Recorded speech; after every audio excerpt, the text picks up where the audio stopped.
नमस्ते बच्चों, मैं डॉक्टर सीमा चौधरी, सह आचार्य संस्कृत, राजकीय महाविद्यालय बूंदी। प्रथम वर्ष के पाठ्यक्रम में निर्धारित आपकी पाठ्य पुस्तक कुमार संभव पंत के पंचम सर्ग के 64 श्लोकों का अध्ययन हमने अभी तक कर लिया है। और जो 64वां श्लोक था उसमें जो अंतिम पंक्ति थी श्लोक की, चौथी जो पंक्ति थी, उसमें सूक्ति का प्रयोग किया गया था, जिसका मतलब ये था कि संसार में मनोराज्य का अविषय कोई भी पदार्थ नहीं है। मन कहीं पर भी गमन कर सकता है, जा सकता है, उसके लिए कोई भी विषय अविषय नहीं है। तो उसके आगे अब आप इस श्लोक में देखिए, अथाह वर्णिविदितो महेश्वरः तदर्थिनि त्वं पुनरेवर्तसे अमंगलाभ्यासरतिं विचिन्त्यतं पुनः तवा अनुवृत्तिं न च कर्तुम उत्सहे। इसका अन्वय देखिए बच्चों, अथ वर्णि आह महेश्वरः विदितः त्वं तदर्थिनि एव वर्तसे अमंगलाभ्यासरितिं तं विचिन्त्य तव अनुवर्ति कर्तुम न उत्सहे। तो वो क्या कह रही हैं, इसके पश्चात क्या कह रहा है ब्रह्मचारी कि अथ, इसके पश्चात वर्णि आह, वो जो ब्रह्मचारी है उसने कहना प्रारंभ किया कि महेश्वर विदित, महेश्वर हैं जो भगवान शिव हैं, वो तो विदितः सब के लिए ही जानने योग्य हैं, सर्व विदित हैं। त्वं तद अर्थिनी एव वर्तसे, और तुम तद अर्थिनी, उनको चाहने की इच्छा, एव वर्तसे, रख रही हो, और तुम उनकी इच्छा करती हो, ये बात कह सकते हैं। तो अमंगलाभ्यासरितिम, जो अमांगलिक वस्तुओं से प्रेम रखने वाले, उसको तम विचिन्त्य है, उसको मैं विचार कर मैं तुम्हें उसका तव अनुवर्ती, उसका अनुसरण करने के लिए, कर्तुम यानी करने के लिए, न उत्साही, परामर्श नहीं दूंगा, उसका समर्थन नहीं करूंगा, या इस बात की सलाह नहीं दूंगा। क्यों? क्योंकि वो अमांगलिक वस्तुओं से प्रेम रखने वाला है। तो फिर से एक बार अर्थ देख लीजिए, अथ, इसके पश्चात जो वर्णीय ब्रह्मचारी है उसने आह यानी कहना प्रारंभ किया। क्या कहना प्रारंभ किया कि महेश्वर विदित, ये जो महेश्वर हैं भगवान शिव हैं, वो जो सबको विदित हैं, सर्व विदित हैं। त्वम, और तुम क्या हो, उसकी तदर्थिनी एव वर्तसे, उसकी इच्छा कर रखने वाली हो, उनको चाहने वाली हो। लेकिन क्या है कि वो शिव कैसे हैं, अमंगलाभ्यासरतिम, वो अमांगलिक जो वस्तुएं हैं जो मंगल वाली नहीं हैं, ऐसी अमांगलिक वस्तुओं से प्रेम रखने वाले हैं, उसको विचार करके, तम विचिन्त्य यानी उसका विचार करके, तब अनुकृति, उसका अनुसरण, कर तुम न उत्साहे, करने की सलाह मैं बिल्कुल भी नहीं दूंगा, या मैं इस बात का समर्थन नहीं करता हूँ कि आप ऐसे अमांगलिक वस्तुओं से प्रेम रखने वाले उन भगवान शिव का अनुसरण करें। तो यहाँ पर बच्चों ब्रह्मचारी ने क्या किया, शिव की निंदा करना प्रारंभ किया। क्यों? क्योंकि वो इस बात को देखना चाह रहे थे कि जो पार्वती हैं वो अपनी प्रतिज्ञा के लिए कितनी दृढ़ हैं। और इस श्लोक में शिव को अमांगलिक वस्तुओं से प्रेम करने वाला बताते हुए उसके लिए पार्वती को प्रयास न करने का सलाह दी गई है। किसके द्वारा? उस ब्रह्मचारी के द्वारा। तो यहाँ पर जो अमंगलाभ्यास सरतिम में न मंगलम अमंगलम, तस्याभ्यासः अमंगलाभ्यासः, तस्मिन् रति यस्य स अमंगलाभ्यासरति, बहुव्रीहि समास है, तम अमंगला अभ्यासरतिम। तो अब अगला श्लोक देखिए। अवस्तु निर्बंध परे कथम नु ते करो अयम आमुक्त विवाह कौतुक करेण शंभोर्वलीय कृताहिना सहिष्यते तद प्रथमा अवलंबनम। अन्वय देखिए बच्चों इसका। अवस्तु निर्बंध परे आमुक्त विवाह कौतुक अयम ते करः बलिये कृताहिना शंभो करेण तत् प्रथमा अवलंबनम कथम नु सहिष्यते। तो इसका लिखा आपने, अब अर्थ देखिए।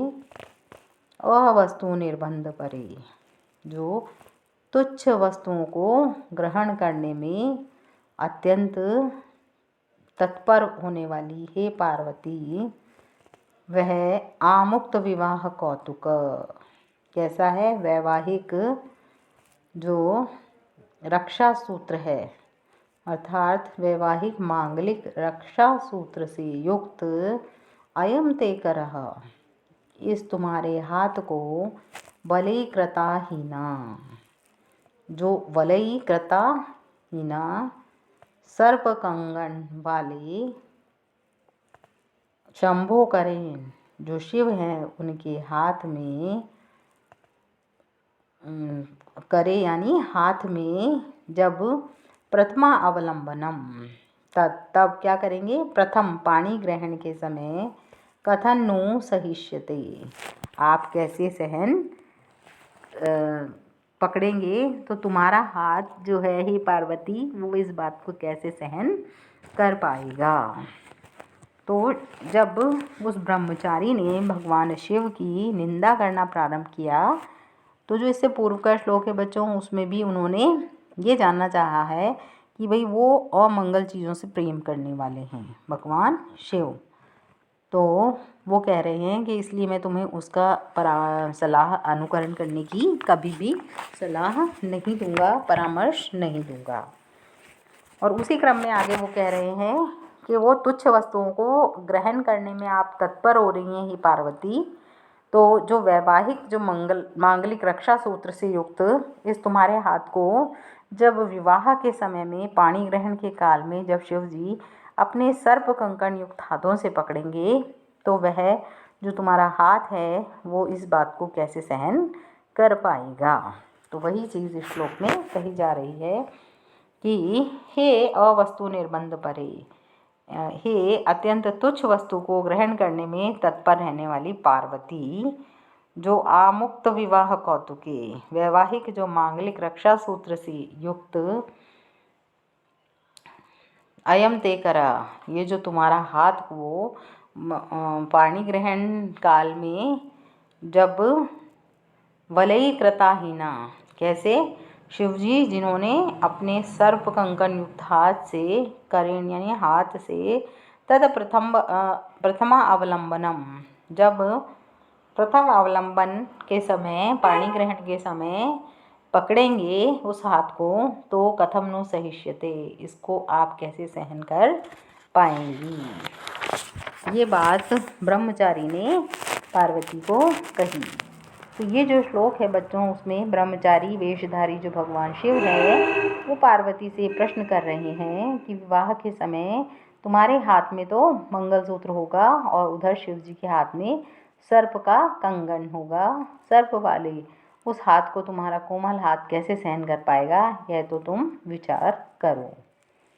इस बात को भगवान जो शिव हैं उनके प्रति पार्वती की कितना दृढ़ निश्चय है, इस वस्तु को या इसको जानने के लिए जो ब्रह्मचारी रूप में भगवान शिव तपोवन में आए हैं, तो वो उनसे प्रश्न कर रही हैं। अब इससे अगला श्लोक देखिए।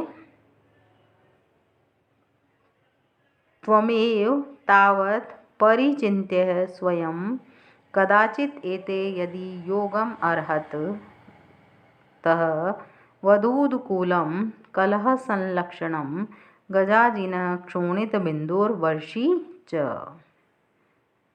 तो वो कह रहे हैं, अन्वय देखिए, है गौरी, त्वमेव स्वयं तावत् परिचिन्त्य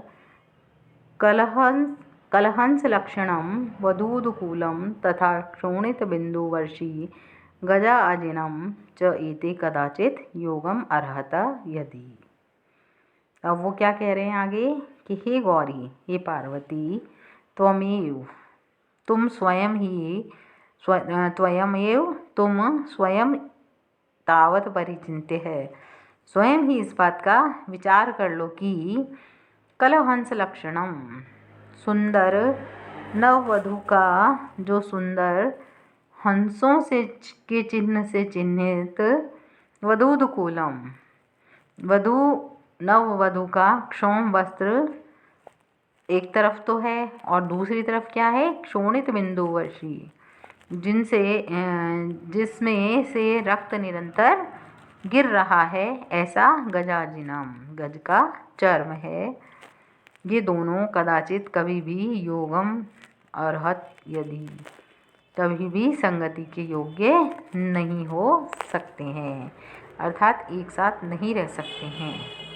क्यों? क्योंकि वो कह रहे हैं कि हे गौरी, हे पार्वती, त्वयं एव स्वयं तावत परिचिन्त्य, इस बात का तुम स्वयं ही विचार करो कि क्यों करो, कलहंस लक्षणम वधूदुकूलम, जो नववधू का सुंदर हंसों के चिन्ह से चिन्हित जो रेशमी वस्त्र होता है, उत्तरीय होता है एक तरफ तो, और दूसरी तरफ क्या नजर आ रहा है, शोणित बिंदुवर्षी गजा अजिनम, जो जिस पर की रक्त की बूंदें जिस पर से बराबर गिर रही हैं, ऐसा गज का चर्म। ये दोनों ये दोनों चीज़ें कभी भी कदाचित योगम अर्हत यदि, एक साथ रहने के योग्य नहीं हैं, ये दोनों एक साथ नहीं रह सकते हैं।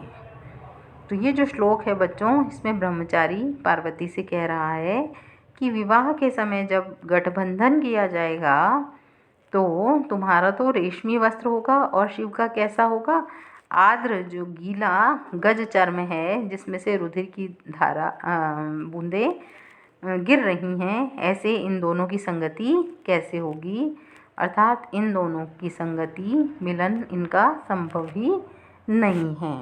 ये जो श्लोक है बच्चों, इसमें विषमा अलंकार है और गजाजिनम में गजस्य अजिनम गजाजिनम षष्ठी तत्पुरुष का प्रयोग किया गया है।